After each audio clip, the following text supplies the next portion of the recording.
dirais que déjà, pour commencer, je me définirais en tant que psychologue transpersonnelle dans les Vosges. J'accueille surtout du public individuel et bien évidemment, j'anime des groupes de respiration holotropique, de constellation familiale et de théâtre archétypaux, des séjours, voilà, qui sont vraiment, ma passion, mon coup de cœur dans ma pratique. D'où je viens? Je viens de la forêt, je dirais.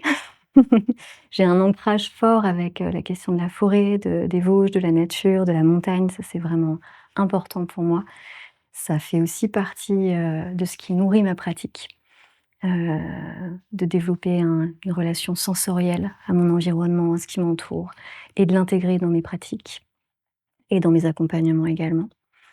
Je viens d'une famille qui est à la fois une famille de médecins et une famille, vraiment teintée de beaucoup de religion.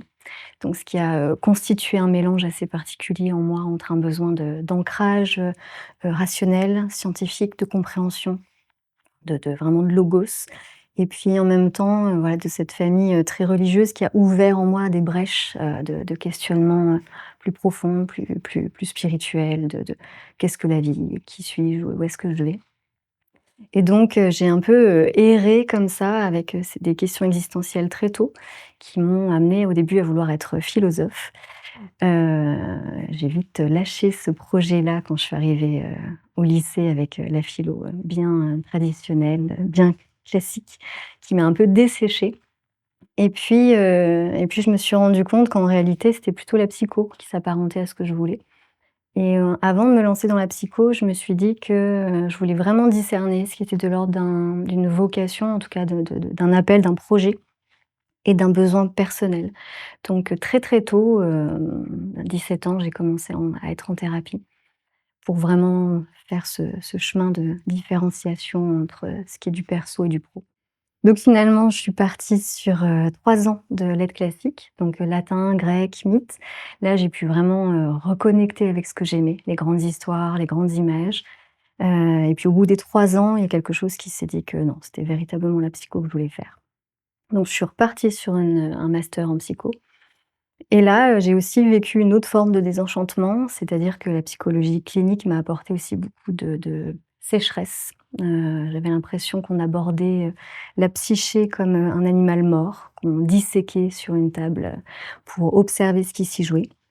À la fois, j'ai trouvé là-bas des fondations, donc scientifiques, des bases qui sont vraiment fondamentales pour moi et en même temps, il y a vraiment toute une partie de moi qui ne trouvait pas réponse dans l'accompagnement de l'humain, dans ce que la faculté me proposait. Donc tout de suite après la fac, j'ai embrayé avec d'autres types de formations. Je me suis formée en sophroanalyse, en constellation familiale, en hypnose, en pratique rituelle également, pour aller venir étoffer, ce que je vivais un peu, de manière un peu cachée, entre moi et moi, dans mes questionnements, à la vie, dans mon rapport au monde et à l'univers. Et de trouver, une manière de faire cohabiter ces univers-là, en moi de manière privée, mais aussi de professionnelle. C'est-à-dire comment, dans ma pratique, amener à la fois cette spiritualité et cette assise et cet ancrage, ce fondement scientifique de la psychologie clinique. Ce qui m'a amenée effectivement, au transpersonnel.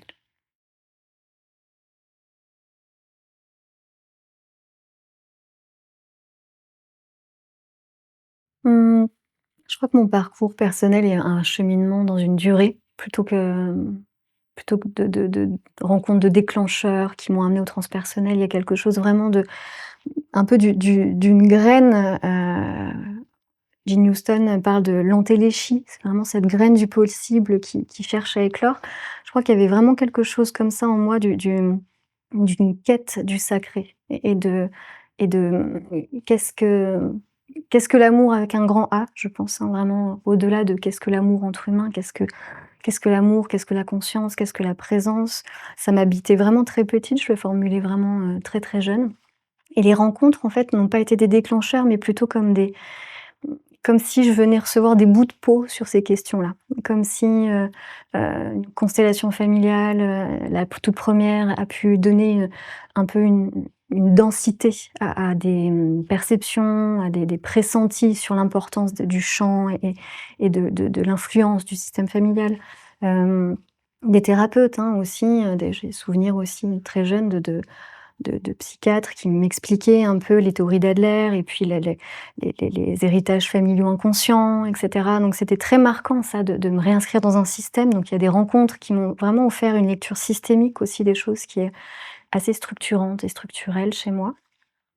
Mais il n'y a pas une expérience plus forte que l'autre, c'est plutôt comme si chacune venait renforcer, condenser plutôt, hein, donner de la matière et des contours à quelque chose qui cherchait à émerger et cherchait, un espace pour pouvoir se déployer.